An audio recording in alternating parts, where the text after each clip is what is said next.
추억의 영화음악 보디가드. 탑의 여왕과 경호원이 펼치는 가슴에 새긴 영원한 사랑놀이라는 선전 문귀를 내걸고 공개됐다.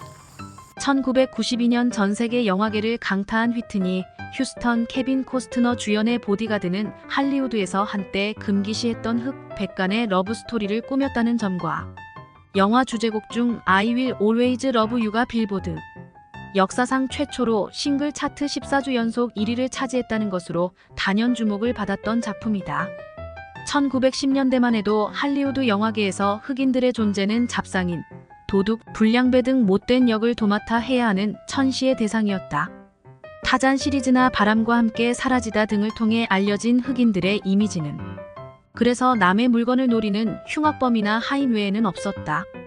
이들이 그나마 대접받은 것은 1920년대 쏟아진 남북전쟁 소재들. 영화에서 링컨 대통령의 묘사와 함께 그나마 인간이라는 파격적인 존재로 평가받은 것이다. 철저히 백인 위주로 진행되어 왔던 보수적인 영화계 풍토로 인해 흑인들은 또 다른 인종차별이라는 수모를 겪어야 했던 것이다. 이들은 1914년 엉클 톰슨 케빈에서 샘 루카스가 주역을 맡은 이후 자신들의 존재를 서서히 신장시켜왔다. 인디언 추장역을 단골로 맡았던 노블 존스는 흑인의 야심, K중대 기병, 자연의 법칙 등을 통해 빈민 영화, 게토 필름이라는 흑인 특유의 영화 장르를 개척했다. 폴 로베슨이 영국에서 솔로몬의 황금, 제리코 등을 연속 히트시키면서 백인 못지않는 인기 전선을 구축한다. 천덕꾸러기 신세였던 흑인 배우들은 부지런하게 자신들의 몫을 개척해 나갔는데 드디어 1963년 시드니 포이티어가 들백합으로 당당히 아카데미 나무상을 수상하면서 긴 고난의 통로를 벗어나게 되는 것이다. 이후 루이스 고셋 주니어, 후피 골드버그, 에디 머피, 포레스트 휘태거, 덴젤 워싱턴 할 베리 쿠바 쿠딩 주니어 등이 흑인 특유의 재담과 내면에서 풍겨나오는 연기력으로 흥행 메이커로 주가를 높이고 있는 것이다. 다소 장황하게 흑인들의 영화 여정을 인용한 것은 극도의 보수주의 영화계에서 보디가드처럼 흑인 여주인공과 백인 남자 주인공의 로맨스가 관객의 호응을 이끌어낸 사례가 매우 드물기 때문이다. 스파이크 리 감독이 1991년작 정글 피버를 통해 흑인 남자와 이태릭의 백인 여성의 러브스토리를 그렸지만 이것은 흑인 감독의 곱지 않은 시각이 내재되었다는 한계점을 생각할 때 백인 감독과 백인 주인공이 흑인 여성을 연인으로 끌어들여 스토리를 진행시킨 보디가드는 그래서 영화학자들에겐 오락영화 이상의 의미를 주었던 것이다. 보디가드 히트 이후 이와 유사한 흑, 백사랑을 그린 영화가 다수 선보여 인종영화의 붐 현상을 이루기도 했다. 1992년 10월 30일 뉴욕 국제영화제를 통해 공개된 제브라헤드, 미셸 파이퍼 주연의 러브필드, 우피 골드버그의 시스터 액트 등은 흑인과 백인 간의 진한 러브씬을 삽입해 인종 문제의 갈등 등 진지한 해결책은 제시하지 못했지만 흑 백간의 새로운 구도를 설정했다는 평가를 이끌어냈다. 보디가드는 휘트니 휴스턴의 빡빡한 일정에 밀려 케빈 코스트너가 무려 1년 이상 기다린 끝에 만들어진 사연을 남겼다. 아카데미 수상이 유력시 되는 탑 연기자 겸 가수의 신변을 전직 대통령 경호원으로 성과를 높인 이가 근접 보호를 하는 와중에 서로가 사랑을 나누게 되고 남자 경호원은 보호 대상자와 관계를 가져서는 안 된다는 경호 수칙을 준수하느라 마음속의 연정을 버리고 곁을 떠난다는 최루성 작품. 흑인 여가수와 백인 경호원 간의 키스를 포함 섹스 장면이 삽입된 것은 인종차별이 공공연하게 자행되는 할리우드에서는 은연중 금기사항을 깨는 매우 파격적인 시도로 받아들여졌다. 보디 히트를 지필했던 로렌스 카스다니 블리트의 스티브 맥퀸을 염두에 두고 시나리오를 완성했지만 그가 갑작스럽게 타계하는 바람에 차일피일 제작이 미루어지다. 무려 24년 만에 케빈 코스트너를 기용해 영화로 완성시켰다는 속사정이 밝혀져 영화가의 가십거리를 추가시켰다. 보디가드는 휘트니 휴스턴의 신곡 6곡이 모두 밀리언셀러에 오르는 빅히트를 기록해 영화 발표 당시인 1992년 팝계와 영화계의 최고 화제작으로 대접을 받았다.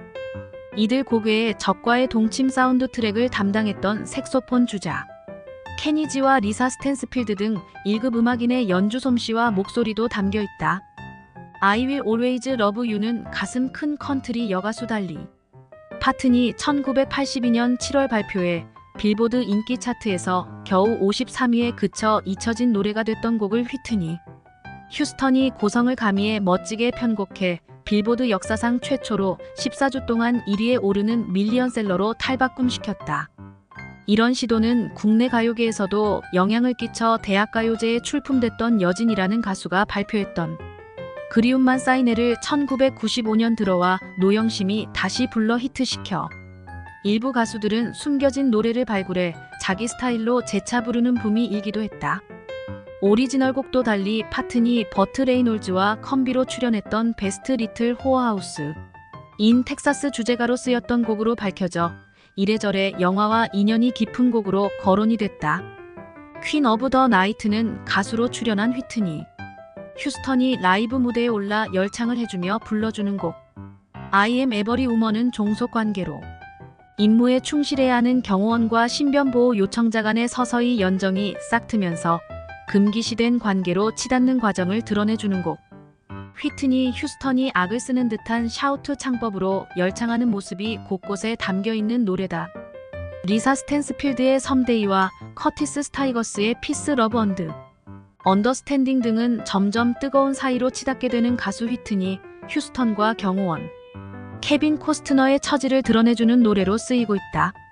1966년 영국 출신의 리사 스탠스필드는 그룹 블루존과 콜드컷의 리드싱어로 가창력을 인정을 받은 가수. 그룹 시절인 1989년에는 피펄 홀드 안을 히트시켰다. 솔로로 독립해서는 1990년 2월 올 어라운드 더 월드를 빌보드 3위까지 진입시키는 성과를 얻은 경력을 자랑하고 있다. 연주곡으로 들려지는 심프롬 더 바디가드는 사랑하지만 서로의 직분을 위해 이별을 해야 하는 두 연인의 애처로운 처지를 묘사해주는 감정을 움직여주는 멜로디로 전체 배경곡을 만든 알란 실베스트리의 작곡 수완이 담겨진 배경곡이다. 테마곡의 히트에 대해 여러 분석이 제기됐다.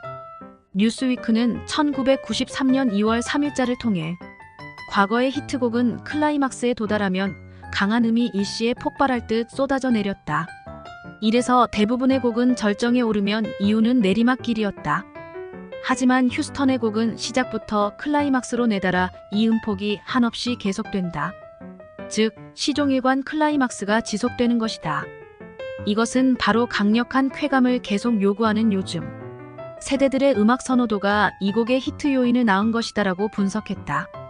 레이첼 역의 휘트니 휴스턴은 애초 우려와는 달리 완벽한 연기력을 보여주어 만능 제주꾼임을 과시했다.